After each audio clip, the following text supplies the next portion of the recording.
Japan's estimated to have had fewer than 800,000 births last year. Births are falling. The population is aging and in decline. The country is on the brink of not being able to function. His country must take urgent steps to address its declining birth rate. Having a child is financially burdensome for people. There's been various types of efforts that have been made, but clearly the results have not been there. To the point that Japan, in the words of Prime Minister Fumio Kishida, is on the brink of not being able to maintain its societal functions. With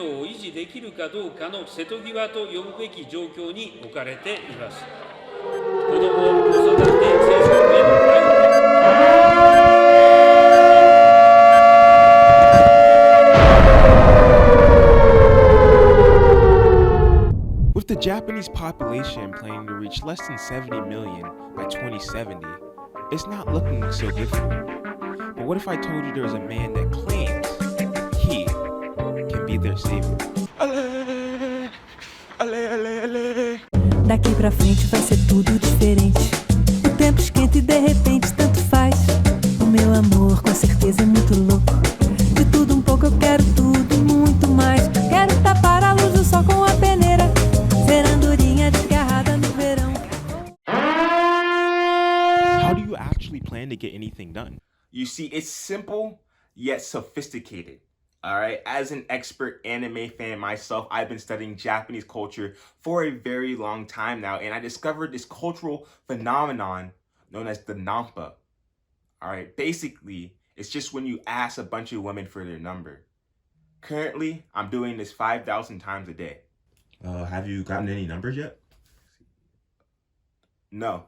Are you looking for any sort of support or benefits from the government for doing this? Not to get greedy or anything, but as the person that's going to single-handedly save Japan, I believe I should be financially compensated for my duties. All right, you got people coming into this country, they're getting scholarships, they're getting visas. All right, I think I deserve something similar. And what would be your ideal compensation? All right, Japan, give me 5,000 yen and a sushi roll gift card, and I got y'all for real. How many children are we talking about here? All right, give me a second here. Let's assume I can do about 10 babies per womb. 10 babies per womb. And then let's say I can do about 5 wombs per hour. Give us a little range there. 5 wombs per hour. Give myself about 30 minutes in between. 30 minutes for each womb. Looks like I want to need some backup. By chance, have you ever slept with a woman before coming to Japan? Or at all? Well, real ones, no, but we are working on that now. Is child support going to be involved, or you're just winging it?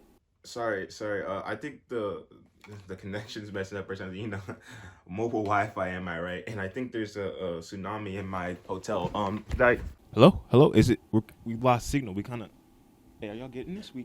Hello. This trip to Japan marked my first time going out the country, and while I was technically on break from school, I learned so much more than I intended to on this trip. I learned perspective. The sights were really cool and all, but what really interested me the most was the people. Coming from an area with limited public transportation, it's easy to ignore people and carry on with your life without coming into contact with people you don't want to. But sitting on the Tokyo Metro surrounded by sleeping Japanese businessmen, girls in all-black Lolita clothing despite the 80-degree weather, kids reading manga, and then me, some black guy wearing otaku clothes. I've met Japanese people that loved hip-hop and never been to Akihabara. I met Japanese people that go to Akihabara every day. I met student athletes. I also met NEETs. Growing up in a very sheltered environment, I rarely had time to hang out with friends outside of a strict school setting. But since the day I landed in Japan, it felt like I could do whatever I wanted and go wherever I wanted and be whoever I wanted to be. In this short time, I felt more alive than I ever had before.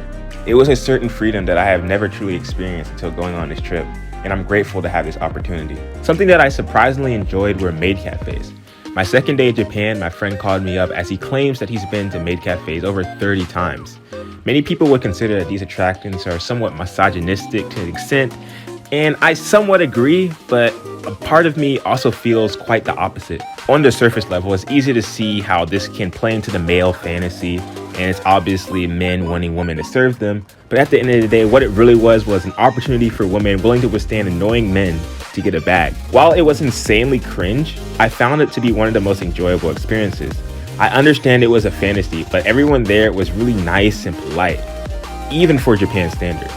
In the cat girl cafe that I went to call the waiter, you would have to meow, but in Japanese, so nyan. And I thought it was so funny because they would have to respond as fast as possible. And one of the girls almost like fell over a chair, and I thought that was the most hilarious, wholesome, cute thing ever. But yeah, you just gotta go to one of those. I remember first walking in, and the people working there recognized that I was in my otaku attire, and they complimented me on my ReZero shirt and said that she likes both Rim and Ram, which was pretty not what I was expecting. They really do know their clientele, to say the least. It was super surreal, to say the least. Girls dancing in cat ears, 40-year-old businessmen celebrating their birthday. Objectification aside, it was quite frankly really wholesome. It gave me hope that in the future, probably not in this exact type of setting, that I could have such a positive experience with women as I had with the workers in this cafe. Maybe in the future, when I can do better. While walking around Shinjuku with my aunt, I had a half-joking debate about the population crisis in Japan. I marveled at the idea that a country such as Japan could have such a problem, which the answer is as simple as having children. But at the end of the day, nothing is that simple. She basically pointed out to me that worrying about such a thing is quite frankly stupid. And while I disagree to the fact that I'm a horny young man with a lopsided view on politics, it makes sense. Why worry about it? Sometimes I worried that I might not get a girlfriend or meet someone that wants to have intercourse with me. But if no one does, why worry about it? Sometimes I wonder if my worrying is the reason why I can't achieve those things, or maybe I wonder if that's just the way things are. Should I be concerned? Should I try harder? Should I try less? Should I give up, or maybe make it my life's goal? I don't know. But what I do know is that I want to come back to this place again, as soon as possible. Thank you, Japan. Vai ser tudo diferente. O tempo esquenta e de repente